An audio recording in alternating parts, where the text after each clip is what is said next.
afternoon, good morning, good night, family. It's your girl, Miss Evans, 88. So today, I'm coming real raw 100 with y'all. So your girl done been locked up before.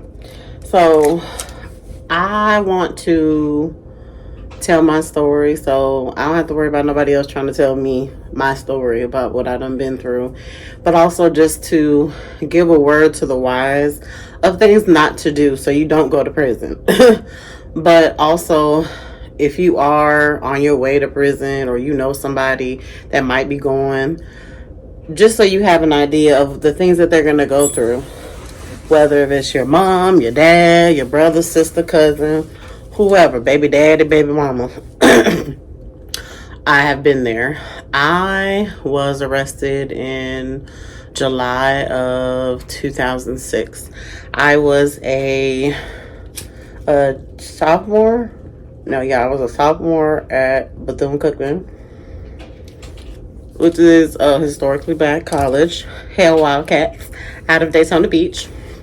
So I did obtain my bachelor's degree in education, but unfortunately due to this crime, which was possession of marijuana, 50 to 1,000 pounds, and it was a third-degree felony, I was not able to obtain my license to be able to teach. So I never let that stop me. I never let that get in the way of the things that I have accomplished and the things that I will accomplish in the future. But once you're sentenced, which I was sentenced to 3 years for the amount of marijuana that I had, and I was sent to Texas Department of Criminal Justice, TDCJ, and my arresting county was Harris County, which was Houston.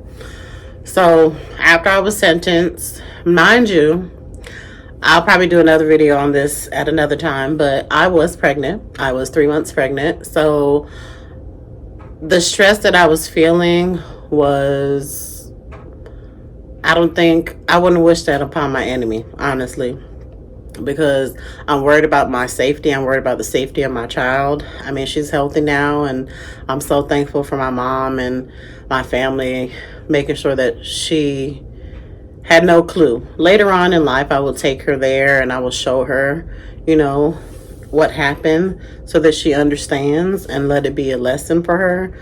But after they sentenced me, I was sent to a reception, which was in Dayton, Texas. And that's pretty much where you go to get classified. If you have any gang affiliation, if you have any mental issues, they read you all your statements from your dockets from your crime, all that information. You gotta go through a whole medical exam. You have to go through a mental evaluation.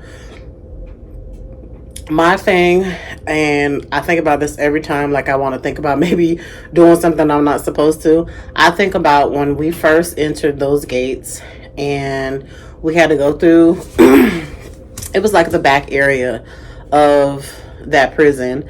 So you go through the back and you get off the bus, and it's pretty much like they put you in cages. When you go in there, they're going to put you in cages. But even before you get inside the cage, they strip you of all your clothes. So you're standing there naked, bucket booty naked, next to women you don't know.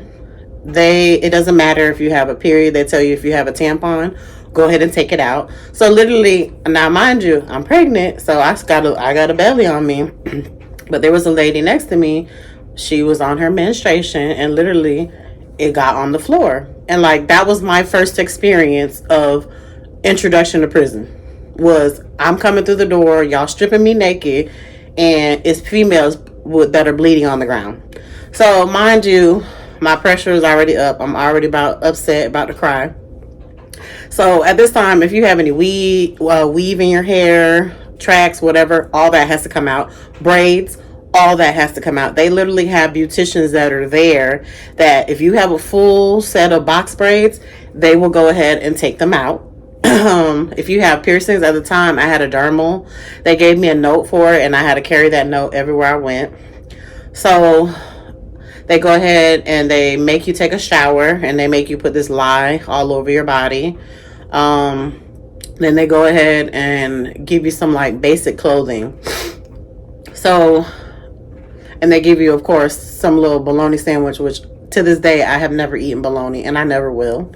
So I was just eating peanut butter and jelly at the time. So after the classification, that was like the first full day. Then they keep you in like a unit that's just for people that are just coming from the jailhouse and going into prison. So you get classified. They're going to go ahead and try to figure out where they're going to house you. Being that I was pregnant, I went to Gallatin. That was going to be my main unit because that was where I was going to have my baby, in Galveston, Texas.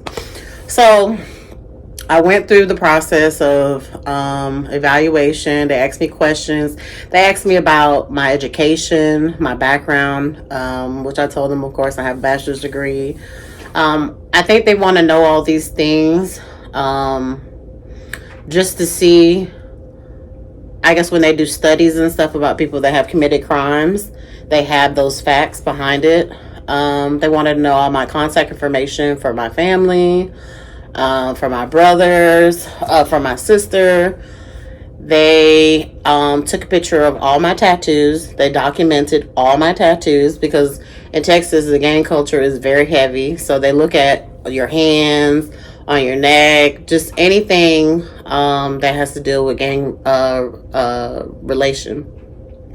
So my first night I cried. I literally cried silently, but I cried.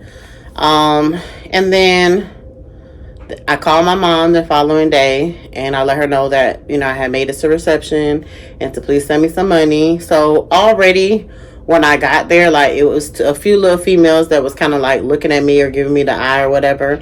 So it was this one female, ugly as all hell. She had a bald spot right here, but she was like, kept it covered with some type of turban. And I guess she was trying to like put down on me. And she was trying to offer me food or whatever. And I'm telling her, like, I'm pregnant. I'm not into women. That's not what I do. I let them know off rip. But one thing I did notice about going to prison, it's a lot of women with low self-esteem and a lot of women that are dependent. A lot of women that feel like they need to have somebody. I've never been that type. I'm very independent, but I can see how other women can be taken advantage of, and that's something that women have to really be on top of and be aware of. You're going into the lion's den, literally. These people, there's some people that are there for life. They're not ever going to come back. So you can't go in there jolly, happy, and acting all high city, because some females will really bring you down. You know what I'm saying? So one thing I really wouldn't suggest for anybody to do, you don't need to be sharing your crime or what you done did, especially if it has to do with like rape, murder, something with dealing with harming children. Like, you're automatically going to make yourself a target. So you don't want to be disrespectful. I never had I only had one altercation actually, and it was with somebody that we were cool, but it was like right before I was about to go home, just a petty argument, and I just let my emotions get to me, and we had an argument in the class. But thank God it didn't affect my release date or nothing. So in my time, I was sentenced to 3 years for possession of marijuana. It was 99 pounds of marijuana. I had two co-defendants. One of them was a snitch. So it was just so crazy.